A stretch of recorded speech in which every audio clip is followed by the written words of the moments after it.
Hong Kong International is one of the most amazing airports I have ever been in. I have not been to all that many, but what does that matter? HKIA is the 8th busiest airport in the world.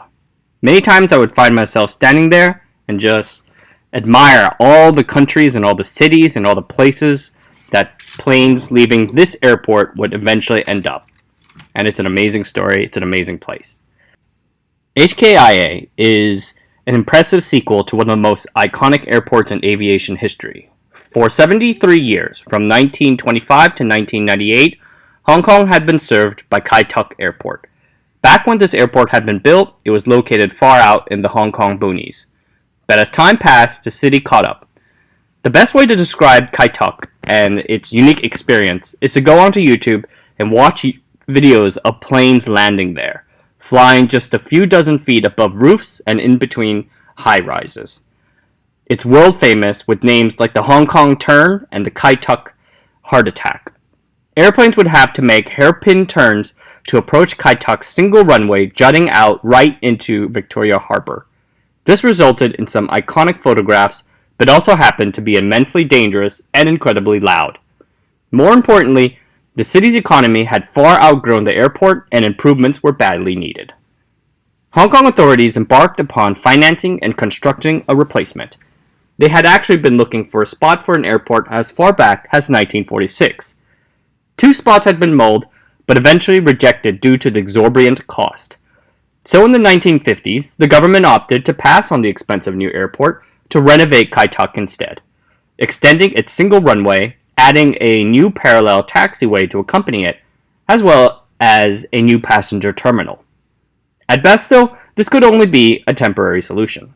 The 1970s brought new advances in aircraft with larger, wide-body planes and a steadily growing economy. Even as the uncertainty of the Sino-British negotiations cast a shadow over the airport project, more on that later, annual passenger numbers rose from 8 million in 1980 to 20 million in 1990. Air cargo tonnage passing through the airport tripled, making Kai Tak the busiest airport in the world at the time when it came to cargo aircraft. Improvements could not be put off any longer. It was time. Surveyors eventually focused on Chek Lak Kok Island, which is a small island off the coast of Lantau Island. At the time, it housed 3 small fishing villages and had about 3 hills. The island offered many advantages. Being far away from Hong Kong's residential areas, it offered immense space for future expansions, while reducing the potential side effects of a crash. The noise of flying airplanes in and out of the area 24 hours a day would not cause noise pollution issues like how Kai Tak did for the residents of Western Kowloon. Dozens of other sites were investigated, but in the end, the builders settled on Chek Lak Kok. I have really no idea how to pronounce that name.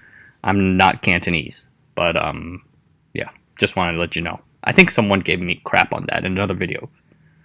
Okay, so Chek Lak Kok would be a great choice for a future airport. Except for the fact, no, the site itself was pretty remote, far from the existing business hubs of Kowloon and Hong Kong Island.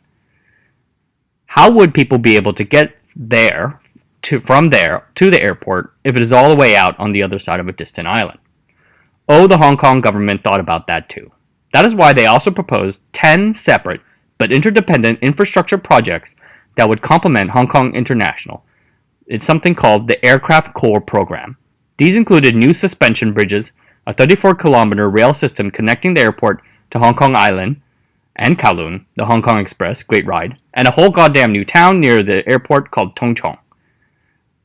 These new infrastructure programs would turn Hong Kong from the regional port city it was then into a global supply chain management center for the whole world, connecting the factories of the East with the consumers of the West. There was one problem, though. Coming up with the immense amounts of money that would be needed to pay for any new airport, as well as its adjoining projects.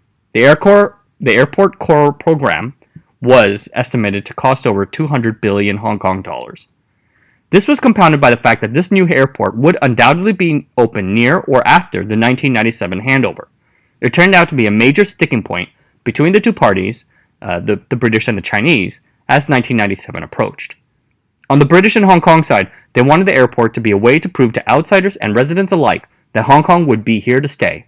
that the Chinese were willing to invest to make sure that the city-state would retain its place as a financial capital of the world.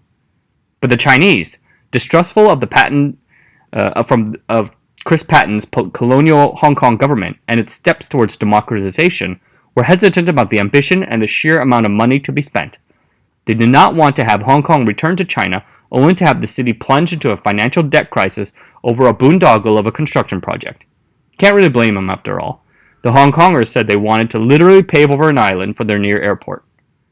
The two parties reached a resolution in 1995, ending a 4-year dispute, and this is the article at the time.